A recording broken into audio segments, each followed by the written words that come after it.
पंजाब की करते हैं। पंजाब के मोहाली में श्री श्री 108 तपोनिष्ठ अग्निहोत्री स्वामी संपूर्णानंद ब्रह्मचारी जी ने कहा कि वो 7 साल की उम्र से ही अध्यात्म की ओर हैं और अध्यात्म से बड़ा कोई सुख नहीं है। उनसे खास बातचीत की नेटवर्क 10 के संवाददाता ने। मोहाली में मौजूद हूं और मेरे साथ स्वामी संपूर्णानंद जी ब्रह्मचारी जी मौजूद हैं, जो कि आप देख सकते हैं एक युवा हैं लेकिन आध्यात्मिक की तौर है। इनसे जानेंगे कि आखिर महाराज जी कब से आप इस ओर हैं आध्यात्मिक की ओर, और क्या आपकी आयु है, कितने साल हो गए हैं आप? देखिए, मैं अग्नि अखाड़ा का एक छोटा सा ब्रह्मचारी हूँ। अग्नि अखाड़ा जो ब्रह्मचारियों का अखाड़ा है, जो पूरे भारत में सेवा प्रकल्प जिनका रहता है, अध्यात्म में जहाँ से शंकराचार्य निकलते हैं, जहाँ से आचार्य महामंडलेश्वर मंडलेश्वर और अनेक अखाड़ों की परंपराओं के अनुसार जो लोग निर्वाह करते हैं, अपने जीवन को ब्रह्मचारी में लेकर आते हैं, उस अग्नि अखाड़े का मैं सचिव हूँ। और जहाँ हम लोग अब बैठे हैं वहाँ मोहाली, जो पंजाब का एक मोहाली एक जगह है, और मोहाली में शिव अमृत मंदिर की जो प्राण प्रतिष्ठा अब शुरू हो रही है। देवादिदेव महादेव यहाँ प्रतिष्ठित होंगे और सबसे आग्रह है कि वो आएँ और इस महोत्सव का, इस सत्संग का लाभ लें। सब लोगों से ये आग्रह है।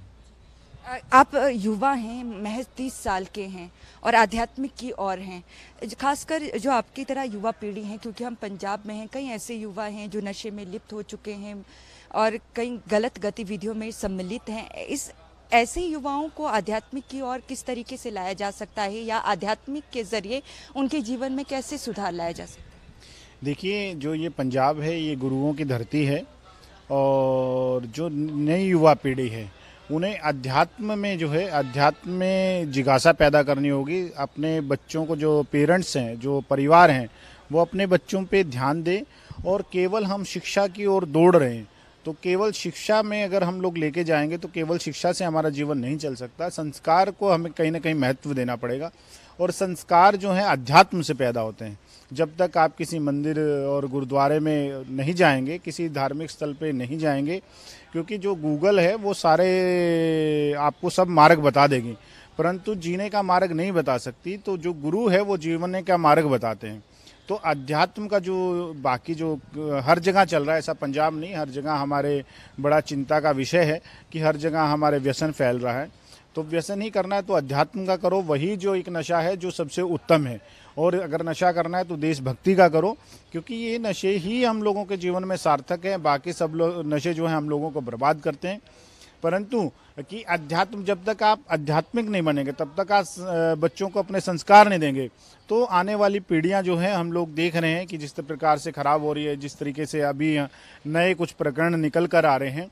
तो सबसे आग्रह है कि वो जो आसपास के मंदिर हैं, जहाँ पाठ होता है, जहाँ अध्यात्म की चर्चा होती है, जहाँ सत्संग प्रवचन है, वो अपने बच्चों को साथ लेकर जाएं। और उस माहौल में, क्योंकि जैसे वातावरण में आप रहेंगे, जैसा खाओगे अन्न वैसा रहेगा मन, जैसे पियोगे पानी वैसी रहेगी वाणी।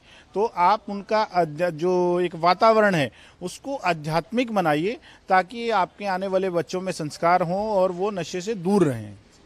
आखिर में ये भी बताते चले स्वामी जी, जिस तरीके से अगर हम बात करें, भागदौड़ की ज़िंदगी चल रही है, हर कोई इस वक्त मानसिक तनाव से गुजर रहा है। तो इस भागदौड़ भरी ज़िंदगी में जो जिस तरीके से लोग मानसिक तनाव से गुजर रहे हैं, हर कोई डिप्रेशन का शिकार हो रहा है। कई ऐसे मामले आ रहे हैं जिसमें लोग सुसाइड भी करते हुए नज़र आ रहे हैं। हार्ट अटैक जैसी जो चीज़ें हैं, वो हंसते खेलते हुए किसी को भी हार्ट अटैक आ रहा है। इन सब चीज़ों से किस तरीके से बचा जाए, आध्यात्मिक क्या? देखिए, जब आध्यात्मिक व्यक्ति रहता है तो वो चिंता कम और चिंतन अधिक करने लग जाता है। तो ये अध्यात्म की दवाई है। जैसे आप डिप्रेशन की कोई बहुत सारी दवाइयाँ आती होगी, वो मुझे पता नहीं असर करती है कि नहीं, पर जो अध्यात्म की जो दवाई है, जो अध्यात्म का जो ज्ञान है, जब आपके अंदर चला जाता है तो वो आपके बहुत सारा असर करता है। और दूसरी बात कि हर किसी में जो एक ओढ़ है एक दूसरे से अच्छा दिखने की, एक दूसरे से धनवान दिखने की, तो वो सिरता ने बिन सत्संग विवेक न होई, राम कृपा बिन सुलभ न सोई। जो बिन सत्संग के विवेक नहीं हो सकता, और विवेक के बिना आप संतुलित नहीं हो सकते। आप मन में आपकी शांति नहीं आ सकती, आप धैर्यवान नहीं हो सकते। और जब तक आपकी मन की शांति नहीं, आप धन कितना ही इकट्ठा कर लें, कोई भी अमीर हो सकता है लेकिन अमर इस संसार में कोई भी नहीं होगा। तो जो रास्ता है, जो सुख का रास्ता है, जो आपके दुखों को दूर कर सकता है, वो अध्यात्म का रास्ता है। और आपको जिस प्रकार से बाकी सब चीज़ों में ओढ़ है, उस प्रकार से आपको अध्यात्म के पास आने की भी ओढ़ जब तक आप नहीं लगेंगे, तब तक ये बीमारियां और ये कृतियां फैलती रहेंगी। बहुत बहुत धन्यवाद। आपने सुना संपूर्णानंद महाराज जी को, जिन्होंने साफ तौर से बताया कि किस तरीके से ये आध्यात्मिक की ओर अग्रसर है। साथ ही अगर बात करें दुख को मिटाने की और सुख का एकमात्र रास्ता जो इन्होंने बताया है, वो मात्र आध्यात्मिक है। कैमरामैन सूरज के साथ नेटवर्क 10 के लिए मोहाली से ईशा ठाकुर।